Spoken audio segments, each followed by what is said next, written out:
Executive Leaders Radio, we're gonna write that down. Herb Cohen, Teresa Bryce Basemore from Radiant, Jane Sobieski from Bank of America, Peter Snelling from Merrill Lynch, and Dean Becker from Kelleher for helping develop our story and hopefully delivering to our listening audience an entertaining and educational show. And I'd like to thank you, our listening audience, for listening. Otherwise, we wouldn't have a radio show. Don't forget to visit our website, executiveleadersradio.com, to learn more about our executive leaders. And have a great day. When you intro your song, go to the other tab. This is 1360 AM. WNJC, Washington Junction, Philadelphia. Philadelphia's Renaissance radio station. Brought to you from Forsyth Broadcasting. Listen to us at WNJCradio.com.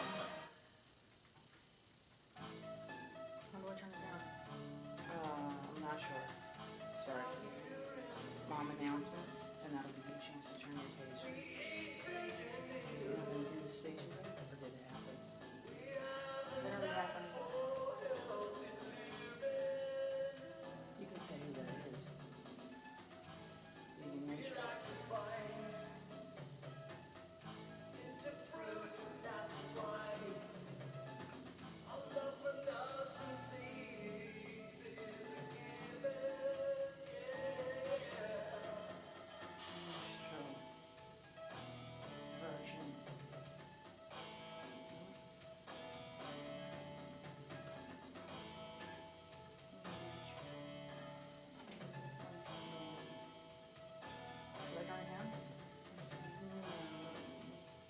Yeah, go ahead.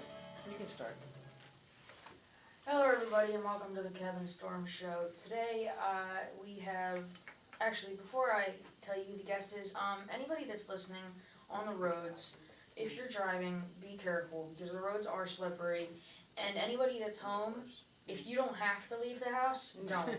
Just stay home. Stay warm and comfortable. Stay warm and comfortable. Is this on? No, your mic is on. Okay, go ahead. So today our guest is John D. Leonardo. He is a supervisor at Independence Residences Medical Facility in Jamaica, New York, and is president of Lion, Long Island Orchestration for Nature, and the chair at League of Humane Voters. He's joining us today to talk about his activism and veganism. Before we get started, let me share this with you. I got an email on my official website, thekevinstormshow.com, from an 11-year-old vegan South African fan named Isabel Cowie. It reads, "Hi Kevin, I'm a tween from the other side of the world. I heard your interview on Victoria Moran's show and wanted to say hi. I'm a passionate vegan and have started a blog. It would be cool if you visited it at veganwhisperer.wordpress.com. From Isabel." Hi Isabel, this is Kevin's mom. I really appreciate reading your email. That was really cool. So yeah, we definitely checked out your blog, and we'd like everybody else to check it out too. veganwhisperer.wordpress.com. You want me to read announcements? Mm-hmm. Or do you want to do birthdays? You can. Okay, I have some announcements. Mary Ann Bessie is at, let's see, from 11:30 already this morning at the Philadelphia Zoo Live Animals at Bridal Expo. Wish we could be there.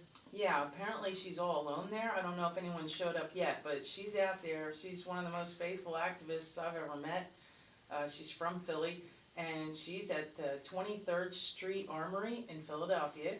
Marianne, I hope some other people show up. Just know that we're listening to you and we're supporting you. I know that doesn't do much if we're here and you're there, but you know, we're always thinking about you and just trying to help by announcing that. Let's see, there's a protest starting just now at 12 at the Puppy Shop, peaceful educational demonstration at the Puppy Shop in Turnersville, New Jersey. And Rachel Ogden is there, hopefully, as she said she was going. At 1 o'clock, there's an educational demonstration and peaceful protest against For the Birds Pet Store in Turnersville. And we'll be going to that, so if you want to meet us, you can, very carefully drive out there to the For the Birds Pet Expo. I don't believe it's going to be canceled, but we're going to go there, and we'll be there at 1 o'clock, and hopefully someone else will be there to greet us. At 9 a.m. tomorrow at the New York Stock Exchange in New York, there's a Gateway to Hell tour, and that's a demonstration. Don't have any names of anyone that's gonna be there. I would imagine Mickey Z might have something to do with that. I'm not 100% sure of that, but it's on my list. There's an online event, Give the Gift of Life to Recovering Seals, and you can check that out. That's dated for Wednesday, January 8th. And VSSJ, Vegetarian Society of South Jersey, is going to have a late lunch at 2 o'clock next Saturday at the Morristown Mall Food Court at Green Medley. And we've been to Green Medley. Their food is fantastic. Kevin did an interview with the owners, husband and wife owners, and also next Saturday night at 7 p.m., we'll be at the screening for the film, the documentary Skin Trade. It's a documentary on the fur industry and anti-fur activism. We'll be at Blue Stockings Bookstore, Cafe, and Activist Center in New York. I believe that's Allen Street. Yeah, it's next to Tea in the Gardens. And I know Mickey Z will be there. You have birthdays? I do have birthdays. Maybe we should stop at Green Melly today and get lunch. We'll see. Okay. Wishing a very special birthday to these vegans. Earlier this week, Ara Fuzaman, Akash, Daniel Cohen, and Laura Maudlin Farrell. Yesterday was our friend from VSSJ, Melody No. Lynn. New Jersey Vegan Families. We love you, Melody. Hi, Doris. Happy birthday. Rowan? Yes. Oh. Go ahead. And Ryan Garner. Today is our new fan and future guest, Tracy Principi and Cindy Rifkin. And later this week is Bob Timmons and Bernard Jones. Happy birthday, everybody. I'd also like to say hello to Veronica Nicole Perot. She works at Forgotten Collectibles and Your Veg Life's Vegan Empowerment, and she's a World Peace Diet facilitator. She says that I'm one of her favorite people on the radio. That's really cool. Thank you, Veronica. So let's meet our guest from Melbourne, New York, Michael D. Leonardo. Welcome to the show. Hi, my name is John D. Leonardo. As I said, I'm president of Long Island Orchestrating for Nature and chair of the League of Humane Voters of Long Island. How are you doing today, Kevin? Thanks for having me on. I'm doing great. Thanks for going on the show. So how long have you been vegan, and what caused you to make that major life change? Well, I've been a vegetarian since the year 2008, and in the year 2009 I became vegan. It's been a great experience. It was originally sparked by the religion Jainism. Are you familiar with Jainism at all, Kevin? Not really, but my mom is. Yeah, I studied a little bit of that in college. Okay, yeah, it's a religion that has a strong emphasis on the principle of ahimsa, or nonviolence. Jains are historically vegetarians. They also don't eat any rooted vegetables because the farming practices are harder on the earth and kill a lot of small animals underneath the ground. And also, many young Jains growing up now are increasingly becoming vegan. So I learned about them in college, and the first day I learned about Jainism, I actually became a vegetarian. And a year later, I became vegan. It says in your profile that you studied for your master's in anthrozoology at Canisius Yes. College. Could you tell us a little bit about that? Yeah, it's a great program in Buffalo, New York. It's predominantly online, but you have to travel up there a little bit each semester, and some courses are traveling. It's one of the lead faculty there is Paul Waldow. He's a great mind, a vegan himself, graduate of Oxford and other prestigious colleges, and a great scholar in religion and animals. But yeah, we learn from everyone from vegans to people who are actually doing animal experimentation. So it's a very well-rounded program, and it's a great program I recommend to activists who want to learn from both sides so that they can best equip themselves to fight the wrong side.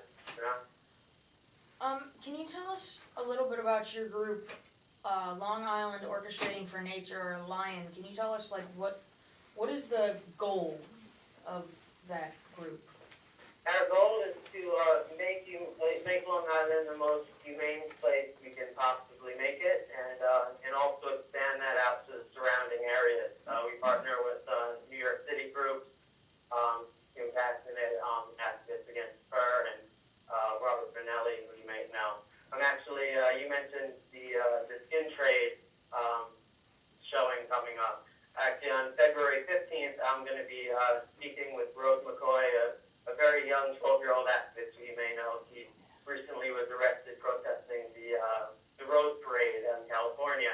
She appears in Apology to Elephants, and they're doing a screening of that where we'll both be speaking. So we do demonstrations on Long Island. We also do a lot of lobbying efforts. Right now, we're focusing on a bill that's on Governor Cuomo's desk. We're trying to get him to sign a piece of puppy mill legislation that's A740-3753, and it will allow New York municipalities to regulate puppy mills and pet dealers. Right now, New York is the only state that isn't allowed to do that. So we're asking everyone to call in and ask the governor to sign the puppy mill bill. Any New York listeners are listening. Oh, it'd be nice if we could meet Rose McCoy. That'd be really cool. We'll make a point of trying to get out there for that. You said it was February 15th? Yeah, that would be fantastic. I've met her once before, and phenomenal young activist. Hey, maybe she'd be willing to do our show. When was Lion formed, and what do you do as president? Okay, we were formed actually only in August 2 years ago. We had our breakthrough fur demonstration. We were actually published in the fashion section of Newsday for it, which is pretty nice. And again, they covered it this year. It was great. We reached a lot of important people. As president of Lion, I do a lot of letter writing, speaking engagements. I also do a lot of on-the-ground activism. I like to be as involved in the front lines as possible. So we usually write letters to places that are hosting the circus or selling fur and things like that, and we ask them kindly to perform these practices or not host the circus. And if they refuse, then we hold demos and attend town meetings, etc., and show them what we're made of. We've had some pretty big wins as of late. We were very much involved in stopping North Hempstead geese cult this past year, where we saved 600 geese. Also, we got the Piccadilly Circus to cancel their return appearance, or rather, we got the New York Equestrian Center, which was hosting them, to cancel on the Piccadilly Circus, so they were unable to come here Memorial Day weekend. So there are two big wins, but we've had a lot of smaller ones along the way as well. So can you tell us a little bit about your other group, Long Island League of Humane Voters, and what it's done so far for animals? The League of Humane Voters of Long Island, we actually just started it up this past October. The League of Humane Voters is larger and been active throughout the United States. Long Island so far has not been very active as far as the political scene with animals go. So some people reached out to me about interest in starting to lobby our local politicians a little more and endorsing candidates who really do want to make positive changes for animals. We just started in October. So it's still young, but we had a big demonstration outside of a puppy store that was actually busted by Governor Cuomo a few years back when he was Attorney General, and we had 5 politicians actually show up due to the League of Humane Voters to really ask Governor Cuomo to sign this bill, and we got quite a bit of media coverage over it, so very successful on that front. What other lobbyists do you know from New York?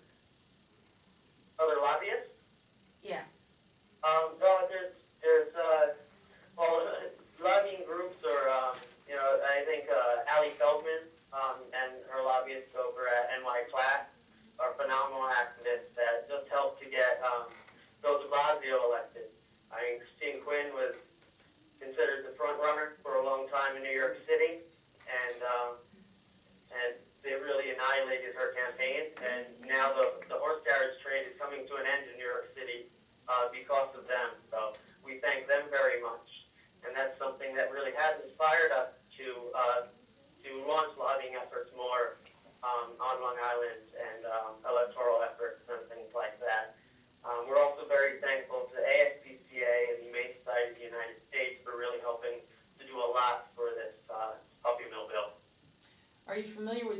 hobbyist named John Phillips. I have heard of John Phillips. Yes, I haven't had the honor of meeting him yet, but I've heard very nice things from him. David Karofsky of Goose Watch has spoken very highly about him to me, so I hope I have the honor of meeting him soon. John Phillips is going to be on the show. He's scheduled in a few weeks, I believe. I don't have the schedule in front of me.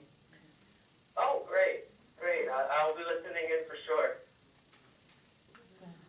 It says that when you were at Humane Society University, you took a class by Jonathan Balcom. Do you know if he's listening to the show? I do not know if he's listening right now. I sent him an email just a short while ago letting him know if he's on to call in. So if you're there, Judd, please call in. But he's my favorite author. He's a phenomenal activist himself. He's also a vegan, great scientist, and phenomenal author. One of his major research interests is pleasure in the animal kingdom, and I think he relates that very well into his writing, as they're the most pleasurable books I've ever read. They're all nonfiction, but they read like fiction. They're just so phenomenal. He's written Pleasurable Kingdom, which is my favorite book. Also the book Second Nature, and he has a book that's coming out. I don't think there's a release date yet, but it's going to be all about fish cognition, fish sentience, etc., and really appeal to its readers to care about fish. It also says that you went to Siena College. Can you tell us a little bit about your educational experiences at the Humane Society University in Siena College?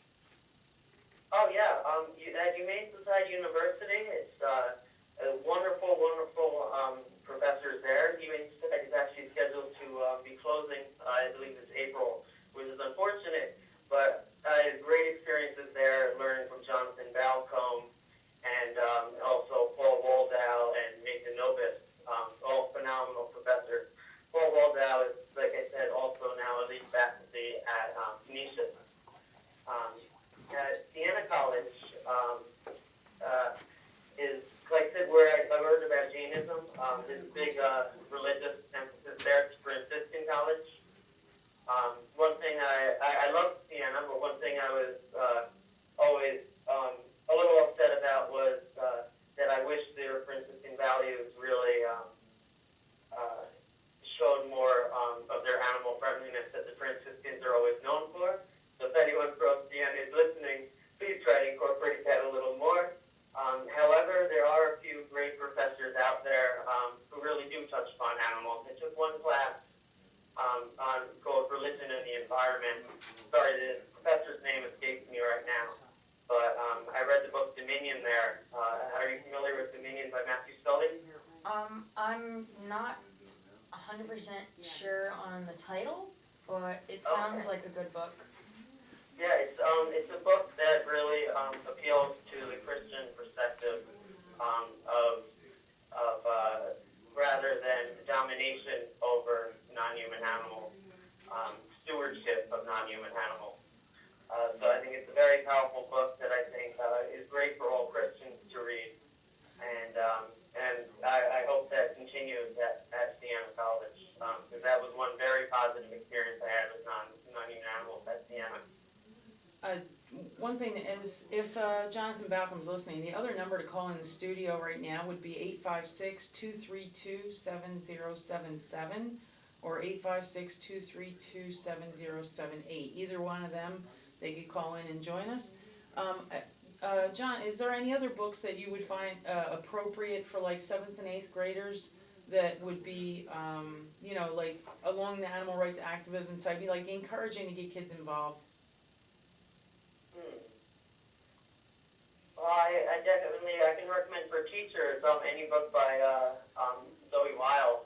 I mean, she would probably have better recommendations than me for the children. I think Jonathan Balcom's maybe a little tough for that that age group. Except he does have a great one that may be a little easy. His name escapes me, but if you look up Jonathan Balcom, you can find it.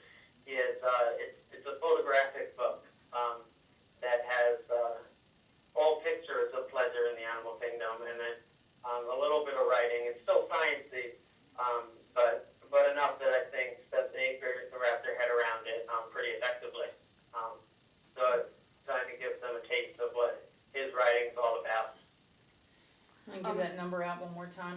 956-232-7077. Other than speaking with Rose McCoy, is there any other events that you would want to promote? Yeah, actually, one thing we're working on right now is stopping the USDA deer cull on Long Island. It looks to be the biggest deer cull in New York State history. It's happening on the east end of Long Island right now, or scheduled to happen right now. We're having a demonstration against that at the old windmill in East Hampton at 1 o'clock on Saturday, January 18th. So if anyone would like to come out and speak for the deer and speak out against their slaughter by the USDA, we'd really appreciate everyone who can come out. If you contact us, you can contact my group through humanelongisland.org. We're even doing carpools from Nassau County to help people get out there. We might be busy on that day, but we may be able to get out there. Yeah, if things change, we'll try to get out there. And if you want to, send us an invite to that, or just post it on the Kevin Storm Show page, that would be fine on Facebook. Oh, thank you very much. Appreciate that, Kevin. So, it also says that your regular job is supervisor at Independence Residences Incorporation? Yeah, incorporated. Okay, Incorporated. Can you tell us a little bit about that? Yeah, I work with a lot of special needs adults and some teenagers. I'm a supervisor at the Long Island Rehabilitation Program in Old Bethpage. Our main office is located in Queens. And I also work crisis cases throughout Long Island. But I really I love helping all people, all animals, anyone who's really in need. I think that's one thing a lot of animal activists get a bad rap for. People say we only care about non-human animals, not people. I'm a big volunteer at Long Island Food Not Bombs, so I get down there whenever I can. And also, obviously my day job, I work with people with developmental disabilities. Right now, actually, we're about to launch a campaign through Lion called Campaign Against Human and Non-Human Circus Exploitation, where we're actually going to be reaching out to various agencies for people with special needs in Long Island and the city, and asking them not to bring their guys to the circus, as many of these guys with disabilities were actually exploited by the circus, and that's how the circus got their start. So we're starting a coalition of people within those agencies to try to let the guys in the agencies make informed decisions about whether they want to go or want to skip out on the circus. That's a really good idea. I like that. I think everybody should get involved that way. Thank you. Thank you. So, well, we appreciate you calling in, and Very nice to meet you. I'm sure we'll get to see you soon in person. Yeah, maybe at the deer event, if we can make it out there. Fantastic. Thank you. And if you'd like to join the carpool, let me know. Okay. Yeah, It's a long drive. Yeah, that's true. Actually, that would help a lot. So, And yeah. hopefully we can make it to that thing on February 15th with you and Rose McCoy. Yeah, I'm looking forward to that. Yeah, that'd be really Fantastic. cool. Thank you, Kevin. Really appreciate meeting you. Thank you very much for calling in. Oh, you're very welcome. Thank you Um, for having me on. You're welcome. Very cool. The song that we started with It was, let's who see. was that? We wrote down the name and everything. I contacted this guy. We contacted this guy through John Sakars. John Sakars is a friend of ours in Canada, in Toronto. He does a lot of very interesting vegan music videos, and he has a channel on YouTube, so just look up John Sakars, S-A-K-A-R. This guy is a vegan minstrel, and he's vegan minstrel on Twitter. That's how I found out about him, and he actually, I think he retweeted something that Kevin did, and this song's called Meat Age Wasteland, which is musically a copy of another group's song, but he changed the lyrics a bit, and the video's fantastic. I really like the way that's done. He's very talented. So, we're going to end the show with the rest of that song, but wanted to repeat that we're going to be heading on out to a peaceful protest for the birds at the For the Birds pet store in Turnersville. I don't have the address for that. I'm gonna have to look that up, but that starts at 1 o'clock. And happy vegan birthday to anybody that we missed, Yeah, that that's a good is idea. listening in other countries, continents, anywhere around the world that we didn't mention. Happy birthday to you. And again, Melody Lynn, Yep. happy birthday, Happy dear, birthday. and hopefully we'll see you soon. And I think that's all we got. Okay. Good show. Yeah. The song's kind of short, so we might have to. You wanna start it over? How long is Okay, it? it's 2 minutes and 2.5. Okay, go ahead and start it again, we'll let them know. Very cool. And thank you, Vegan Minstrel. Thanks for going on the show. It didn't start over. I know. Oh, thank you very much for having me, Deb. Bye-bye, Tom. Okay, see ya. Can't wait to meet you. How are you too? In person. Okay, see ya.